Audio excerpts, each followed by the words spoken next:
Hey hi guys, ఎప్పుడు పాలతో పన్నీరు పాయసమైనా ఒక్కసారి కొత్తగా ఇలా కర్రీ ట్రై చేయండి. టేస్ట్ అయితే అద్దిరిపోవాల్సిందే. చాలా సింపుల్, కూరగాయలు కూడా ఎక్కువ అవసరం లేదు. ఫస్ట్ అయితే ప్యాన్ పెట్టుకొని ఆయిల్ వేసేసి ఆవాలు జీలకర్ర వేయండి.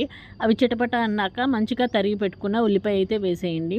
ఈ ఉల్లిపాయ అనేది మనకి సాఫ్ట్గా మగ్గిపోవాలి. దీనికోసమని త్వరగా మగ్గటానికి కొంచెం సాల్ట్ అలాగే పసుపు వేసేసి మంచిగా ఫ్రై అవ్వనివ్వండి.